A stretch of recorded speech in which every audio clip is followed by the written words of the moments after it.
దేశం ఈరోజు ఎవరు ఊహించని విధంగా పెట్రోల్ డీజిల్ ధరలు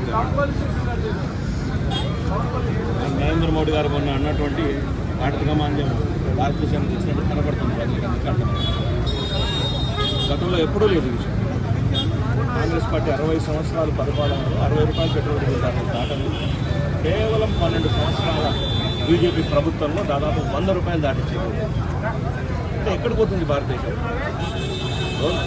పెట్రోల్ డీజిల్ ధరలు పెరిగితే నిత్యావసర వస్తువులు ప్రతి ఒక్కటి అంటే సాధారణమైన ప్రతి ఒక్కరి మీద సాధారణ ప్రజల మీద ఈరోజు ఈ భారం పడుతుంది. కాబట్టి అదే విషయాన్ని ఈరోజు చెప్తా ఉన్నాం. పెట్రోల్ డీజిల్ ధరలు మళ్ళీ నియంత్రణ జరగాలి. ఎందుకంటే గతంలో ఇంతకంటే ఈరోజు క్రూడ్ ఆయిల్ బ్యారెల్ 95 రూపాయల పైసలు ఉంది. అంటే 100 రూపాయల లోపే ఉంది.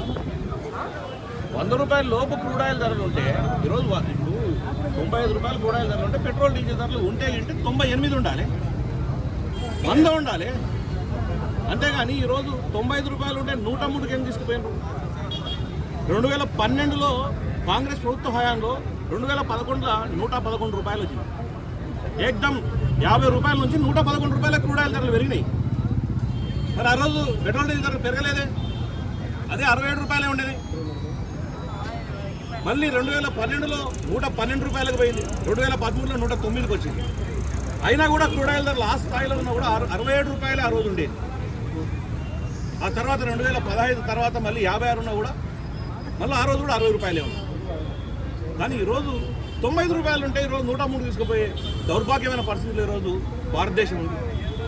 దీన్ని ఇప్పటికైనా కట్టడి చేయకపోతే మనం జరిగినటువంటి శ్రీలంక లాంటి పరిస్థితులు భారతదేశంలో ఉంటాయి. పాల రేటు వచ్చేసరికి 500కు నెక్స్ట్ ఫ్యూచర్లో అంటున్నారు చాలామంది. సోషల్ మీడియాలో వస్తుంది 300లకు పోతుంది, 200లకు పోతుంది అని. మన బంగారం ధర ఏ విధంగా అయితే పెంచుకుంటూ పోయినారో అట్లా రేపు కారం కొనాలన్నా, ఉప్పు కొనాలన్నా, పప్పు కొనాలన్నా, పాలు కూడా రేపు 300లకు 400లకు పోతే, ఉప్పు కారం కూడా ఈరోజు 300-400లకు పోతే సాధారణ ప్రజలు తిండి తినలేని పరిస్థితికి వస్తుంది. దీన్ని ముందే ఆలోచన చేయాల్సిన బాధ్యత కేంద్ర ప్రభుత్వం మీద ఉంది. దాన్ని ఏ విధంగా కట్టడి చేయాలో ఆ విధంగా కట్టడి చేయాలి. అవసరమైతే భారాన్ని కేంద్ర ప్రభుత్వం మోయాల్సిన బాధ్యత ప్రభుత్వ పెద్దగా నరేంద్ర మోడీ మీద ఉంటుందని చెప్పి తెలియజేస్తాం. ఆ రోజు 2012లో ఇదే సమయాన్ని చాలా చాకచక్యంగా మన్మోహన్ సింగ్ గారు ఆధ్వర్యంలో ఈరోజు బ్రహ్మాండంగా ఈరోజు ఆర్థిక మాంద్యం వచ్చినా ఇది ఇంతకంటే ఎక్కువ క్రైసిస్ ఉండే. అటువంటి క్రైసిస్ కూడా అధిగమించిన ఈరోజు పరిస్థితి చూస్తుంటే భయం అవుతుంది.